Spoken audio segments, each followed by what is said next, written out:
Merry Christmas. Merry Christmas mukulike ennaku enkulu. Bana twazivudde muzibadde zitezi.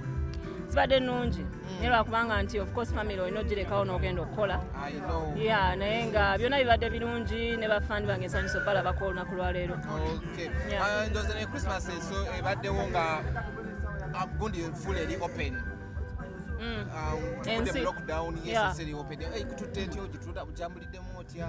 Kibadde kirungi I think kirungi nnyo okulaba nti abantu bonna bazzeemu okukola si bayimbi bokka ne business zonna nti zikola abantu bafuna kasente kibadde kirungi so omwaka gugwedde bulungi kansubire nti 2023 ate ejja kutandika abantu basigale nga bakola tuleme kufuna bizibu nga biri. Okay, people saying ebintu byadde expensive, shows ziri expensive. Yeah, side yo ngagwe kintu kitambula kitya. I think embeera y'obulamu si bwe kiri olina obisuubira ebintu bwe bityo. Yeah, sometimes ebintu bikyukamu ebintu ne batandika obiseera amafuta olwe bagaseerera ennyo naye olina okuplaninga naawe ng'omuntu n'omanya nti embeera eriwo yakuplaningira. Okay, nga tuyongeddeyo omwaka guno music bulaba atambudde atya? Mwaka guno ngeri gye mbadde nti nakakomawo. Yes. I think nze okusinga natandika okubeera active mid of the year omwaka nga guli makati natandikira concert so kyenkana nakatandika okuddamu okukola naye kimberedde kirungi ekisinza okunsanyusa nti bafaani bange bansanyukira nnyo komawo nti basanze banninze ekintu egankyebaliza nnyo Katonda. Yeah, so next year nina plan nyingi nnyo for them. Okay, okuva twava ku gundi ku show tubadde tudangamu okufunako. Ogamba ku interview? Yes. Okay. Tudangamu okufunako ku interview. Nga tukuliza show gye wakola. The amazing performance watekawo ku Serena. N'ebintu byonna ebyavaamu. How did you feel okulaba nti abantu baku appreciate nze nga ate baleetedde music mukadde yekka? Nasanyuka nnyo. Like I said, nasanyuka nnyo because ensi ekyuka ensi esigala etambula naye ate kyongera okulaga again in the same light nti music bw'abanga mulungi bw'okola music nga mulungi ng'akwata ku mitima gy'abantu music takaddiwa kubanga ayogera ku bintu bye bimu mwaka ku mwaka. Yes. Okay, ne bavayo abakulwanyisa ku very first yawo nti kutobererawo bayimbi balala ate oyagala okubeererewo otaddewo show ku baana abato tugamba abaana bato be baliwa bali ba B2C bo be bayita abaana bato. Okay. Badde simanyi nti baana bato. Ndoza mu ndongo nti gwe wabasookawo ndozi bali bategeeza. Shows ezo engeri gye tuzitegekamu ziba zimaze mwe muwulirira nti tutaddeyo poster tuba tumaze emyezi emirala ng'esatu emabega nga tutegeka nga tubuukinga venue nga tufuna byonna byonna ebyetaagisa okukola show.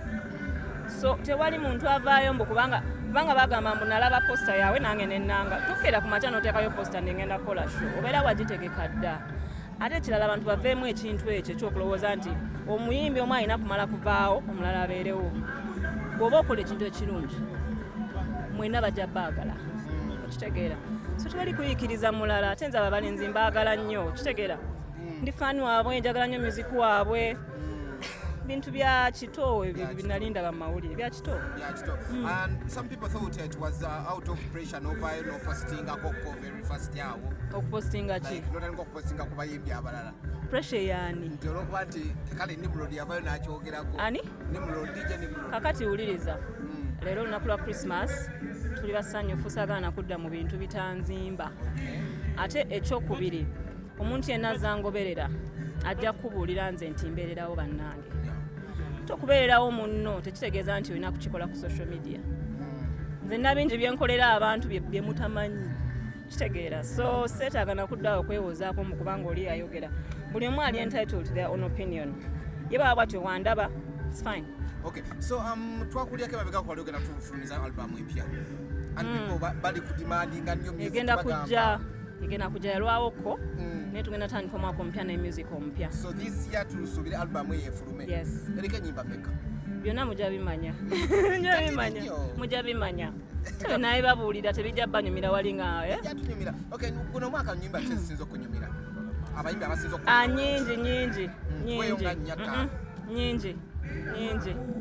Nze abayimbi bonna mbaagala. I'm a big fan of Ugandan music.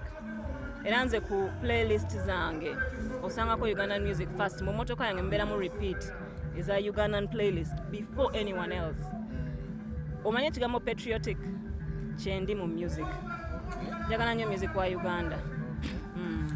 We've never had a chance of having Kasimo Uma kurana ebikonde mu Uganda, and tomorrow is the first time tugenda ogira ate nga twawulyako amuyimbirako agendako noyimba olimba lw'eggwanga ng'alwana ebweru.